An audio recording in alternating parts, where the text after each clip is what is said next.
Hello student, welcome to my YouTube channel commerce with Swati. आज के इस क्लास में हम लोग क्लास 11 के बिजनेस स्टडी सब्जेक्ट के अंतर्गत very important objective types questions with answer को जानेंगे, जो आपके एग्जाम के दृष्टिकोण से बहुत ही महत्वपूर्ण होगा। आप इसे एक बार जरूर देख लें, एग्जाम से पहले रिवीजन कर लें, ताकि यहाँ से जब क्वेश्चन आए तो आप उसका आसानी से आंसर कर पाए। तो चलिए बिना देर किए हुए आज का यह क्लास शुरू करते हैं और जानते हैं क्वेश्चन नंबर 1 से। क्वेश्चन नंबर 1 है, इक्वल टू व्यापार प्लस व्यापार की सहायक क्रियाएं, trade plus auxiliaries of trade. Option A वाणिज्य कॉमर्स, ऑप्शन बी व्यापार ट्रेड, ऑप्शन सी व्यवसाय बिजनेस, या ऑप्शन डी उपरोक्त में से कोई नहीं, नन ऑफ द अबव। तो स्टूडेंट, वाणिज्य एक व्यापक अवधारणा है, व्यापक क्रिया है, और वाणिज्य के अंतर्गत ही व्यापार एवं व्यापार की सहायक क्रियाओं को शामिल किया जाता है। वाणिज्य के अंतर्गत वस्तुओं के निर्माण से लेकर भोक्ता तक वस्तुएं पहुंचाने से संबंधित सभी क्रियाओं को शामिल किया जाता है। इसलिए इस क्वेश्चन का आंसर होगा ऑप्शन नंबर ए, वाणिज्य कॉमर्स। क्वेश्चन नंबर 2, व्यवसाय के अंतर्गत बिजनेस इंक्लूड्स, ऑप्शन ए मानव की समस्त क्रियाएं आती हैं, all human activities, option B मानव की समस्त आर्थिक क्रियाएं आती है, all human economic activities, option C मानव की समस्त अनार्थिक क्रियाएं आती है, all human non economic activities, या ऑप्शन डी इनमें से कोई नहीं, नन ऑफ दीज। तो स्टूडेंट, व्यवसाय के अंतर्गत मानव की समस्त आर्थिक क्रियाएं आती हैं, क्योंकि आर्थिक क्रियाएं अर्थ या रुपया पैसा कमाने के उद्देश्य से की जाती है, और व्यवसाय का उद्देश्य भी अर्थ कमाना होता है। अगर ऑप्शन ए की बात करें तो मानव की समस्त क्रियाएं व्यवसाय के अंतर्गत नहीं होंगी, क्योंकि मानव आर्थिक और अनार्थिक दोनों प्रकार की क्रियाएं करता है। कुछ क्रियाएं मानव सेवा भावना से करते हैं, जो व्यवसाय के अंतर्गत नहीं हो सकती, और कुछ क्रियाएं मनुष्य द्वारा अर्थ कमाने के उद्देश्य से की जाती है, तो वे आर्थिक क्रियाओं के अंतर्गत आती है। इसलिए व्यवसाय के अंतर्गत मानव की समस्त आर्थिक क्रियाएं आती हैं। क्वेश्चन नंबर 3, उद्योग अंग है, industry is a part, option A व्यवसाय का ऑफ बिजनेस, ऑप्शन बी वाणिज्य का ऑफ कॉमर्स, ऑप्शन सी व्यापार का ऑफ ट्रेड, ऑप्शन डी इनमें से सभी ऑल ऑफ दिस। तो स्टूडेंट, उद्योग अंग है व्यवसाय का, क्योंकि व्यवसायिक क्रियाओं को दो भागों में बांटा गया है, एक भाग उद्योग है तो दूसरा भाग वाणिज्य।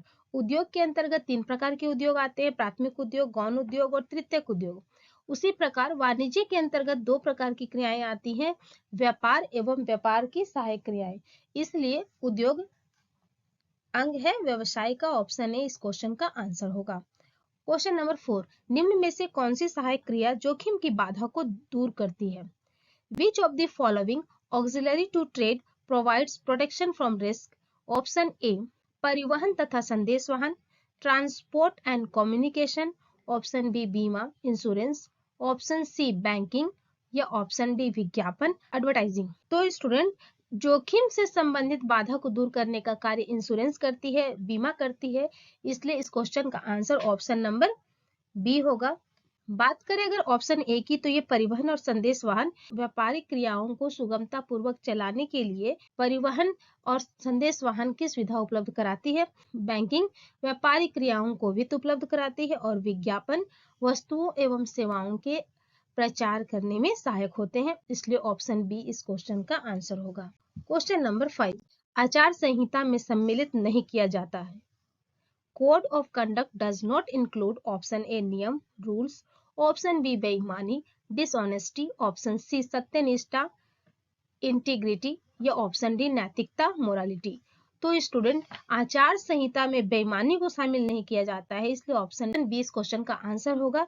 तो किसी भी पेशे से संबंधित जो नियम कानून होते हैं, हम उसे आचार संहिता कहते हैं, और उसमें नियम का होना स्वाभाविक है, और उन नियमों को सत्यनिष्ठा से पालन करना आवश्यक होता है। नियमों को पूरी नैतिकता के आधार पर तैयार किया जाता है, इसलिए ऑप्शन बी इस क्वेश्चन का आंसर होगा, क्योंकि किसी भी आचार संहिता में बेईमानी शामिल नहीं होगी। क्वेश्चन नंबर 6, उस धंधे का नाम बताएं जिसमें लोग मजदूरी अथवा वेतन के बदले कार्य करते हैं। Name the occupation in which people work for other in return of wages और सैलरीज। ऑप्शन ए रोजगार एम्प्लॉयमेंट, ऑप्शन बी व्यवसाय बिजनेस, ऑप्शन सी पेशा प्रोफेशन, या ऑप्शन डी उपरोक्त में से कोई नहीं, नन ऑफ द अबव। तो स्टूडेंट, इस क्वेश्चन का आंसर होगा ऑप्शन नंबर ए रोजगार एम्प्लॉयमेंट, क्योंकि रोजगार या एम्प्लॉयमेंट के अंतर्गत व्यक्ति को किसी प्रकार की कोई पूंजी लगानी नहीं पड़ती है। वह जो कार्य किसी दूसरे व्यक्ति के लिए करता है वह उसके बदले वेतन मजदूरी की प्राप्ति करता है। लेकिन व्यवसाय करने वाला व्यक्ति अपनी पूंजी लगाकर अपनी व्यापारिक क्रियाओं को करता है, जबकि पेशा एक ऐसी आर्थिक क्रिया है जिसके अंतर्गत एक व्यक्ति अपनी विशेष ज्ञान, कुशलता एवं चातुर्य का प्रयोग करके किसी दूसरे व्यक्ति की समस्याओं का समाधान करता है और उसके बदले कुछ अर्थ रुपया पैसा कमाता है, तो इसे हम पेशा कहते हैं। तो इस प्रकार ऑप्शन ए इस क्वेश्चन का आंसर होगा। क्वेश्चन नंबर 7, निम्न में कौन सा सेवा उद्योग नहीं है? Which of the following is not included in service industry? Option A यातायात, transport, option B banking, option C पशुपालन, कैटल रेयरिंग, ऑप्शन डी विज्ञापन, एडवर्टाइजिंग। तो स्टूडेंट, सेवा उद्योग में यातायात भी शामिल है, बैंक भी शामिल है और विज्ञापन भी शामिल है, लेकिन पशुपालन जेनेटिक उद्योग का एग्जाम्पल है, इसलिए इस क्वेश्चन का आंसर होगा option number C. Question number 8, प्रत्येक व्यक्ति को जीविकोपार्जन के लिए किस क्रिया को करना पड़ता है? Every person has to do which activity for his livelihood? Option A आर्थिक इकोनॉमिक, ऑप्शन बी अनार्थिक नॉन इकोनॉमिक, या ऑप्शन सी दोनों, ऑप्शन डी कोई भी नहीं, नन ऑफ दिस। तो स्टूडेंट, इसका आंसर होगा ऑप्शन नंबर ए, क्योंकि प्रत्येक व्यक्ति को अपनी जीविकोपार्जन करने के लिए अर्थ या रुपये की आवश्यकता होती है ताकि वह अपनी बाकी आवश्यकताओं को भी पूरा कर पाए, इसलिए ऑप्शन ए इस क्वेश्चन का आंसर होगा। क्वेश्चन नंबर 9, एकाकी व्यापार सर्वोत्तम है जब sole trading is the best when? Option A कम पूंजी की आवश्यकता हो, requires little capital, option B अधिक पूंजी की आवश्यकता हो, requires large capital, option C पूंजी की आवश्यकता नहीं है, कैपिटल इज नॉट रिक्वायर्ड, या ऑप्शन डी इनमें से कोई नहीं, नन ऑफ दिस।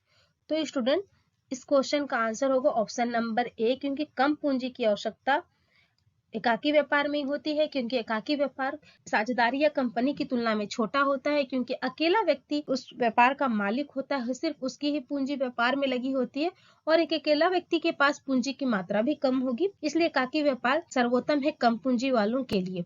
अधिक पूंजी की आवश्यकता तो कंपनी के लिए होती है और पूंजी की आवश्यकता नहीं है, तो ये रोजगार के लिए सही होगा, क्योंकि रोजगार में व्यक्ति को पूंजी की आवश्यकता नहीं होती है, वह अपने कार्यों से किसी दूसरे व्यक्ति के समस्याओं का समाधान करके जो भी वेतन या मजदूरी लेता है उससे उस रोजगार कहा जाता है।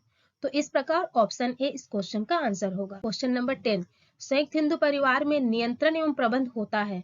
Management and control in joint Hindu family business is? Option A परिवार के सदस्यों का, member of family, option B प्रबंधक मैनेजर, ऑप्शन सी कर्ता, या ऑप्शन डी इनमें से कोई नहीं, नन ऑफ दिस। तो स्टूडेंट, संयुक्त हिंदू परिवार में नियंत्रण एवं प्रबंध जो होता है वह कर्ता का होता है, परिवार का मुखिया का होता है और परिवार के मुखिया को ही कर्ता कहा जाता है, इसलिए ऑप्शन सी इस क्वेश्चन का आंसर होगा। क्वेश्चन नंबर 11, एक साझेदार जिसके फर्म से संबंध के बारे में जनता अपरिचित है कहलाता है। ए partner whose association with the firm is unknown to the general public is called?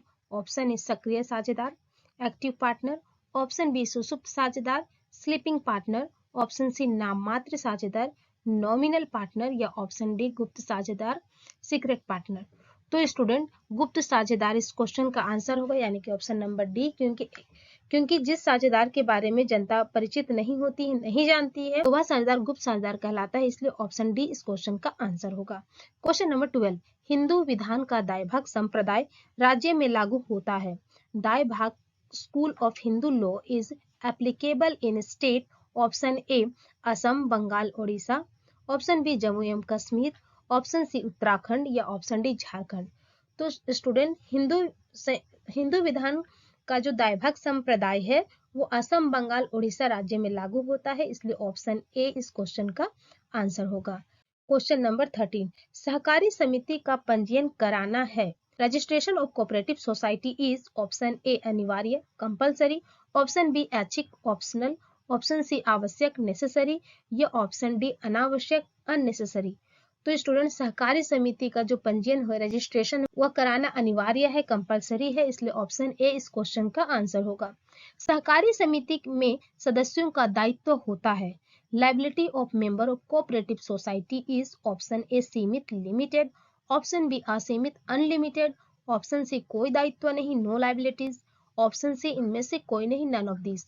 तो स्टूडेंट सहकारी समिति के सदस्यों का दायित्व सीमित होता है, इसलिए इस क्वेश्चन का आंसर होगा ऑप्शन नंबर ए, सीमित, लिमिटेड। क्वेश्चन नंबर 15, कंपनी की पूंजी भागों में बटी होती है, प्रत्येक भाग को कहते हैं। The capital of the company is divided into number of parts, each one of which are called option A लाभांश, डिविडेंड, ऑप्शन बी लाभ, प्रॉफिट, ऑप्शन सी अंश, शेयर, या ऑप्शन डी इनमें से कोई नहीं, नन ऑफ दिस। तो student company की पूंजी का जो सबसे छोटा भाग होता है उसे अंश या शेयर कहते हैं, इसलिए इस क्वेश्चन का आंसर होगा option number C. Question number 16, एक निजी कंपनी में सदस्यों की न्यूनतम संख्या होती है। The minimum number of member in a private company is option A 2, option B 7, option C 4, या ऑप्शन डी 5। तो स्टूडेंट एक निजी कंपनी में, एक प्राइवेट कंपनी में कम से कम 2 सदस्य होने चाहिए, इसलिए इस क्वेश्चन का आंसर होगा ऑप्शन नंबर ए। क्वेश्चन नंबर 17, व्यवसायिक संगठन का कौन सा प्रारूप सबसे अधिक स्थायी है? Which of the most stable form of business organisation? Option A एकल स्वामित्व, सोल प्रोप्राइटरशिप, ऑप्शन बी साझेदारी, पार्टनरशिप, ऑप्शन सी संयुक्त पूंजी वाली कंपनी, जॉइंट स्टॉक कंपनी, या ऑप्शन डी इनमें से सभी, ऑल ऑफ दिस। तो स्टूडेंट इस क्वेश्चन का आंसर होगा ऑप्शन नंबर सी, संयुक्त पूंजी वाली कंपनी, क्योंकि संयुक्त पूंजी वाली कंपनी में हजारों लाखों व्यक्तियों के द्वारा शेयर खरीदे जाते हैं और शेयर होल्डर ही कंपनी के मालिक होते हैं। और जब इतनी संख्या में शेयर होल्डर होंगे तो किन्हीं के आने जाने, मृत्यु हो जाने या दिवालिया हो जाने से किसी प्रकार का कोई फर्क कंपनी के जीवन पर नहीं पड़ता है, वह स्थायी रूप से चलता रहता है, इसलिए ऑप्शन सी इस क्वेश्चन का आंसर होगा। अगर बात करें एकल स्वामित्व की, तो एकल स्वामित्व वाले व्यापार में एक ही व्यक्ति मालिक होता है और किसी कारण से वह बीमार हो जाए या उसकी मृत्यु हो जाए तो व्यापार बंद हो जाता है, इसलिए वो उसका जीवन स्थायी नहीं हो सकता है। साझेदार व्यापार में भी संगठन का अधिक स्थायी नहीं होती, क्योंकि जब साझेदारों के बीच आपसी मतभेद या मनमुटाव हो जाते हैं तो वैसी स्थिति में फर्म भंग हो जाती है और साझेदारी व्यवसाय का अंत हो जाता है, इसलिए ऑप्शन सी इस क्वेश्चन का आंसर होगा। क्वेश्चन नंबर 18, पूर्वाधिकार अंशों पर लाभांश दर होती है। The rate of dividend of preference shares is option ए निश्चित, सर्टेन, ऑप्शन बी न्यूनतम, मिनिमम, ऑप्शन सी अनिश्चित, अनसर्टेन, या ऑप्शन डी इनमें से कोई नहीं, नन ऑफ दीज। तो स्टूडेंट पूर्वाधिकार अंशों पे लाभांश की जो दर होती है वो पहले से निश्चित होती है, इसलिए ऑप्शन ए इस क्वेश्चन का आंसर होगा। क्वेश्चन नंबर 19, आप जोखिमपूर्ण व्यवसाय के लिए व्यवसाय संगठन के किस रूप को पसंद करेंगे? Which form of business organisation would you prefer from a risky business? Option A एकल स्वामित्व, सोल प्रोप्राइटरशिप, ऑप्शन बी साझेदारी, पार्टनरशिप, ऑप्शन सी संयुक्त पूंजी वाली कंपनी, जॉइंट स्टॉक कंपनी, या ऑप्शन डी इनमें से कोई नहीं, नन ऑफ दिस। तो स्टूडेंट अगर जोखिमपूर्ण व्यवसाय के लिए व्यवसायिक संगठन का चुनाव करना हो तो उसके लिए संयुक्त पूंजी वाली कंपनी का चुनाव करना सही साबित होगा, क्योंकि संयुक्त पूंजी वाली कंपनी में पूंजी की जो मात्रा होती है वो ज्यादा होती है, जिसके कारण वे अपने व्यवसाय में विशेषज्ञों की नियुक्ति कर लेते हैं, वे उच्च तकनीक का प्रयोग करते हैं, उनके प्रबंधक कुशल रूप में कार्य करने में सक्षम होते हैं और भविष्य में जो भी जोखिम होने वाली हो उनका सामना वे नियोजित तरीके से कर पाते हैं, इसलिए जोखिमपूर्ण व्यवसाय के लिए संयुक्त पूंजी वाली कंपनी का चुनाव करना ज्यादा सही होगा। ऑप्शन सी इस क्वेश्चन का आंसर होगा। एकल स्वामित्व या साझेदारी की बात करें तो इसमें बहुत कम व्यक्ति होते हैं जो प्रबंध के दृष्टिकोण से बहुत कुशल नहीं होते हैं, कंपनी की तुलना में उच्च तकनीक का प्रयोग भी नहीं कर पाते और कंपनी की तुलना में उनके पास पूंजी की भी कमी होती है, विशेषज्ञों की भी कमी होती है, और ऐसी स्थिति में यदि वे जोखिमपूर्ण व्यवसाय का चुनाव करते हैं तो व्यवसाय का जीवन ज्यादा देर नहीं चल सकता है। इस प्रकार ऑप्शन सी इस क्वेश्चन का आंसर होगा।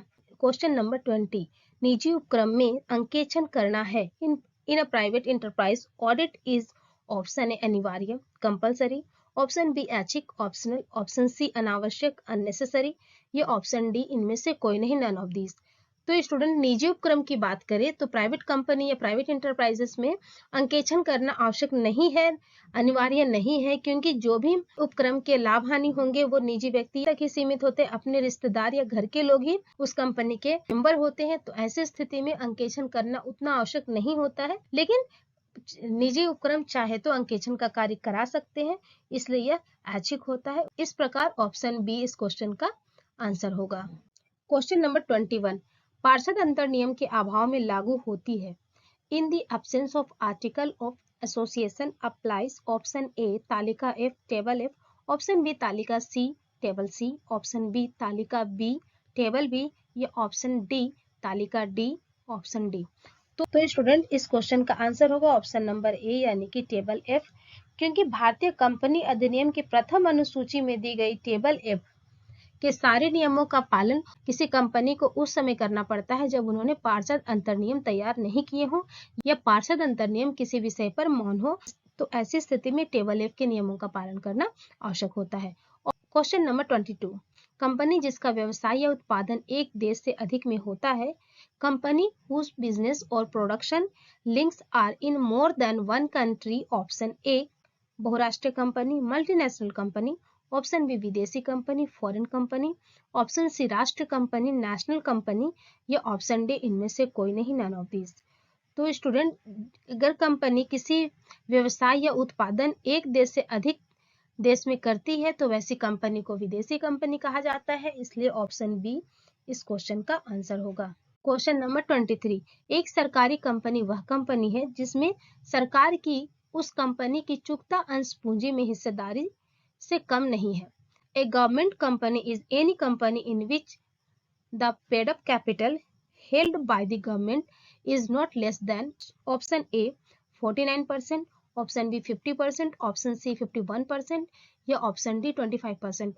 तो स्टूडेंट एक सरकारी कंपनी वह कंपनी जिसमें सरकार की उस कंपनी की चुकता अंश पूंजी में कम से कम 51% की हिस्सेदारी होती है, उससे कम नहीं हो सकती है।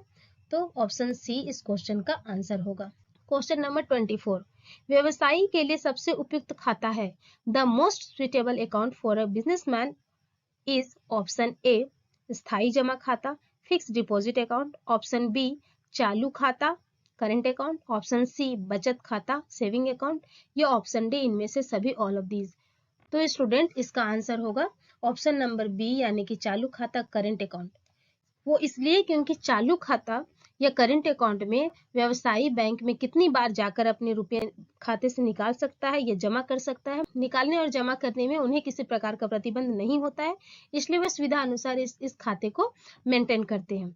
लेकिन यदि स्थायी जमा खाते की बात करें तो एक व्यापारी के लिए यह कभी भी उपयुक्त नहीं हो सकता है, क्योंकि इस खाते में एक निश्चित अमाउंट एक निश्चित समय के लिए फिक्स कर दी जाती है, उससे पहले व्यक्ति उससे पैसा नहीं निकाल पाता है। और बचत खाता सेविंग अकाउंट जो है वो सेविंग या बचत करने के उद्देश्य से रखी जाती है, और व्यापारी के लिए यह उपयुक्त इसलिए नहीं होगा क्योंकि वह बार बार इसमें पैसा निकाल नहीं पाएगा। इसलिए नहीं होगा क्योंकि व्यापारी सेविंग के उद्देश्य से नहीं बल्कि अपने खाते में रखे हुए पैसों को इन्वेस्ट करके अपनी व्यापारिक क्रियाओं को सुविधा अनुसार संचालित करने के लिए वे बैंक में खाता रखते हैं। तो इस प्रकार बचत खाता बचत के उद्देश्य से बनाई जाती है, जो आम पब्लिक के लिए ये उपयुक्त होती है। तो इस प्रकार ऑप्शन बी इस क्वेश्चन का आंसर होगा। क्वेश्चन नंबर 25, वाणिज्यिक बैंक के कार्यों में शामिल है। The function of a commercial bank includes, option A जमाएं स्वीकार करना एक्सेप्टिंग डिपॉजिट, ऑप्शन बी ऋण प्रदान करना granting loans, option C locker सुविधा लोकर फैसिलिटीज, ऑप्शन डी इनमें से सभी ऑल ऑफ दीज। तो स्टूडेंट वाणिज्यिक बैंक जो कॉमर्शियल बैंक होती हैं वह जनता से जमा स्वीकार भी करती है, उन्हें ऋण भी प्रदान करती है और बहुमूल्य वस्तुओं को रखने के लिए बैंक में लॉकर की सुविधाएं भी उपलब्ध कराती है। इस प्रकार ऑप्शन डी इस क्वेश्चन का आंसर होगा। क्वेश्चन नंबर 26, अधिविकर्ष की सुविधा उपलब्ध है। Overdraft facilities is available, option A स्थायी जमा खाता fix deposit account, option B बचत खाता सेविंग अकाउंट, ऑप्शन सी चालू खाता करंट अकाउंट, या ऑप्शन डी आवर्ती जमा खाता रैकरिंग डिपॉजिट अकाउंट। तो स्टूडेंट जो अधिविकर्ष की सुविधा होती है यानी कि ओवरड्राफ्ट की जो सुविधा होती है वो हमेशा चालू खाते में होती है। अधिविकर्ष की सुविधा का अर्थ यह है कि व्यक्ति के खाते में जितनी राशि है वो उससे ज्यादा राशि निकालने की बैंक उसे सुविधा प्रदान करता है, जिसे हम अधिविकर्ष की सुविधा कहते हैं। और यह सुविधा स्थायी जमा खाता बचत खाता या आवर्ती जमा खाता में नहीं होती है। ये ऑप्शन सी इस क्वेश्चन का आंसर होगा। क्वेश्चन नंबर 27, बीमा का मूलभूत उद्देश्य होता है। Primary object of insurance is, option ए लाभ कमाना प्रॉफिट अर्निंग, ऑप्शन बी क्षतिपूर्ति, इंडिमेंट्री, ऑप्शन सी विनियोजन, इन्वेस्टमेंट या ऑप्शन डी उपरोक्त में से कोई नहीं, नन ऑफ द अबव। तो स्टूडेंट बीमा का जो उद्देश्य होता है, बीमा का जो मूल उद्देश्य होता है वह क्षतिपूर्ति करना ही होता है। जो व्यक्ति को जो नुकसान हुआ हो, जो लॉस हुआ हो, बीमा उसकी क्षतिपूर्ति करती है, इसलिए ऑप्शन बी इस क्वेश्चन का आंसर होगा। क्वेश्चन नंबर 28, भारत में डाक सेवाओं का प्रारंभ हुआ था। Postal services started in India in option A 1737, option B 1937, option C 1837 या ऑप्शन डी 1947। तो स्टूडेंट भारत में जब डाक सेवाओं का प्रारंभ हुआ था 1837 में हुआ था, इसलिए ऑप्शन सी इस क्वेश्चन का आंसर होगा। क्वेश्चन नंबर 29, शीघ्र नाशवान वस्तुओं को सुरक्षित रखने वाले भंडार गृह का नाम है। Name of the warehouse where highly perishable goods are stored. Option A सरकारी भंडार गृह, government warehouse, option B बंधक भंडार गृह, bonded warehouse, option C शीत भंडार गृह, कोल्ड स्टोरेज या ऑप्शन डी सार्वजनिक भंडार गृह, पब्लिक वेयर हाउस। तो स्टूडेंट जो शीघ्र नाशवान होने वाली वस्तुएं हैं जैसे दूध, दही, सब्जी, मछली, ये सब जो तुरंत खराब होने वाली वस्तुएं हैं उन्हें कोल्ड स्टोरेज में रखा जाता है ताकि वह ज्यादा समय तक सुरक्षित रह सके, इसलिए ऑप्शन सी इस क्वेश्चन का आंसर होगा। ऑप्शन ए सरकारी भंडार गृह। सरकारी भंडार गृह वैसे भंडार गृह होते हैं जो केंद्र एवं राज्य सरकारों द्वारा अपने माल को संग्रह करने के लिए स्थापित किए जाते हैं। ऑप्शन बी बंधक भंडार गृह। बंधक भंडार गृह वैसे भंडार गृह होते हैं जो बंदरगाहों पर स्थित होते हैं। इन भंडार गृहों में आयातकर्ता आयात कर का भुगतान करने में किसी प्रकार से असमर्थ होता है या किसी प्रकार अपने माल को समय पर नहीं ले जा पाता है तो तटकर अधिकारियों द्वारा अपने पास बंधक के रूप में रख देता है और बाद में फिर उसे तटकर अधिकारियों की अनुमति प्राप्त कर उसे वहां से ले जाता है। तो इस प्रकार बंधक भंडार गृह भी शीघ्र नाशवान वस्तुओं को सुरक्षित रखने के लिए उपयुक्त नहीं होगा। ऑप्शन डी है सार्वजनिक भंडार गृह। सार्वजनिक भंडार गृह वे भंडार गृह होते हैं जो दूसरे व्यापारियों का माल के संग्रहण की सुविधा प्रदान करते हैं। जब किसी व्यापारी के पास अपना स्वयं का भंडार गृह नहीं होता है तो वह सार्वजनिक भंडार गृह में अपने माल को सुरक्षित रखते हैं या अपने माल की भंडारण की व्यवस्था करते हैं। तो इस प्रकार ऑप्शन डी भी इस क्वेश्चन का आंसर नहीं हो सकता है, ऑप्शन सी इस क्वेश्चन का आंसर होगा। क्वेश्चन नंबर 30, ई कॉमर्स का प्रादुर्भाव हुआ। Emergence of e commerce was in option A 1960, option B 1980, option C 1970 या ऑप्शन डी 1990। तो स्टूडेंट ई कॉमर्स का जब प्रादुर्भाव हुआ था वो 1917 में हुआ था, इसलिए ऑप्शन सी इस क्वेश्चन का आंसर है। क्वेश्चन नंबर 31, नैतिकता महत्वपूर्ण है। Ethics is important for. Option A उच्च स्तरीय प्रबंध के लिए, for top level management, option B मध्य स्तरीय प्रबंध के लिए, for middle level management, option C निम्न स्तरीय प्रबंध के लिए, फॉर लोअर लेवल मैनेजमेंट या ऑप्शन डी सभी के लिए, ऑल ऑफ देम। तो स्टूडेंट नैतिकता के अंतर्गत ईमानदारी, निष्पक्षता, उत्तरदायित्व, समानता का व्यवहार, सहयोग की प्रवृत्ति आदि तत्वों को शामिल किया जाता है। तो ये सारे तत्व तो सभी स्तरीय प्रबंधकों के लिए आवश्यक होते हैं, इसलिए ऑप्शन डी इस क्वेश्चन का आंसर होगा। क्वेश्चन नंबर 32, कंपनी का ऋण पत्रधारी होता है। Debenture holder of a company is option ए देनदार, डेटर, ऑप्शन बी लेनदार, क्रेडिटर, ऑप्शन सी स्वामी, ऑनर्स या ऑप्शन डी इनमें से कोई नहीं, नन ऑफ दीज।